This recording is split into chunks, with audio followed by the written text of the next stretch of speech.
পেঁয়াজ, তেজপাতা, গরম মশলা, দারচিনি।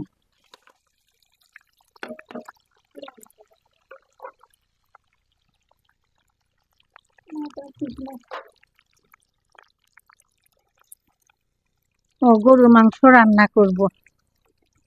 মুরগি খেতে খেতে বাবুর আর মুরগি খাবার চাচ্ছে না। 1 কেজি খানি গরুর গোস্ত নিয়ে আসলাম, সেই গরুর গোস্ত রান্না করব। আপনারা পাশেই থাকেন।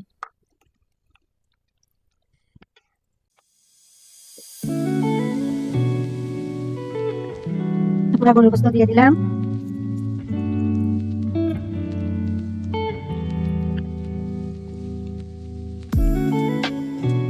দেখেন, লবণ, হলুদ, মরিচের গুঁড়া, ধনের গুঁড়া, জিরে গুঁড়া দিয়ে দিলাম। আদা, রসুন, জিরে গুঁড়া। এখন আমি ভালো করে ছেলব। গরুর গোস্ত আপনারা যত কষাবেন তত স্বাদ। এই জন্য তো দাম বেশি, যাতে কেউ না কিনে খেতে পারে। আর গরুর মাংস কিন্তু সবারই প্রিয়, বাচ্চাদেরও প্রিয়, বড়দেরও। কিন্তু দাম বেশির জন্য করে সব জিনিসটির দাম বেশি। আপু ভাইরা, মুরগির দামও বেশি হয়ে গেছে, গরুর গোস্তের দামও বেশি, বাচ্চাদের ডিম কিনলে সেই ডিমের দামও বেশি হয়ে গেছে।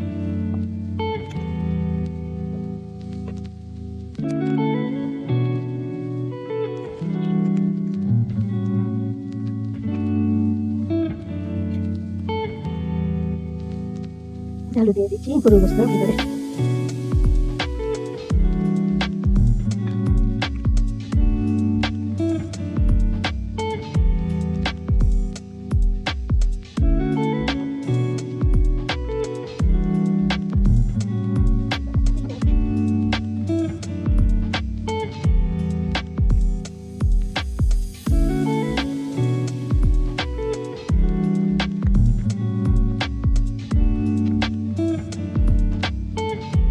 দিলাম একটু পরে আবার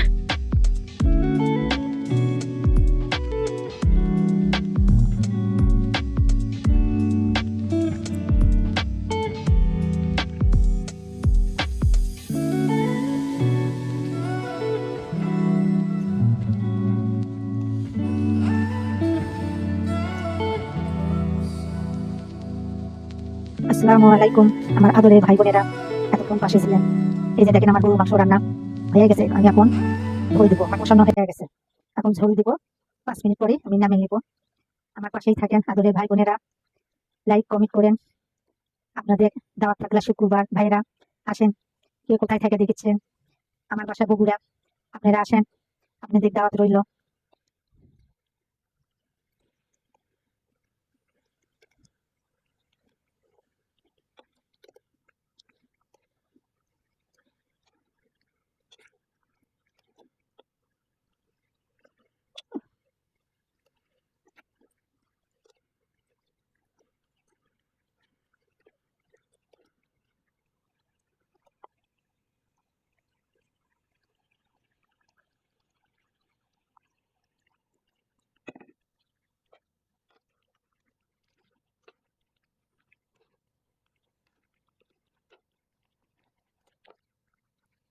ঢাকা দিচ্ছি, একটু পরেই নামিয়ে নেবো। আপুরা ভাইরা পাশে থাকেন।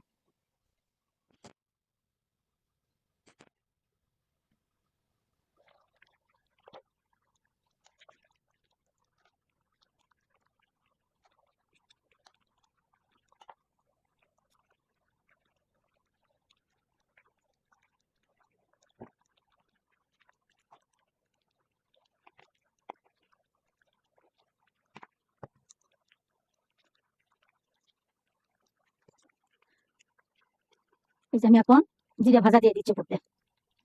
জিরা ভাজাটা দিলে একটু টেস্ট হয়, এই জন্য করে জিরা ভাজা দিয়ে দিলাম। আমার তরকারি হয়ে গেছে। আপুরা ভাইরা দেখেন কি রকম একটা লোভনীয় তরকারি হয়ে গেছে আমার। আপনাদের আমি দাওয়াত দিলাম, আসেন আপনারা, কে কোথায় থেকে দেখেছে। এটা বগুড়া, আপনারা আসবেন আমার বাসায়। দাওয়াত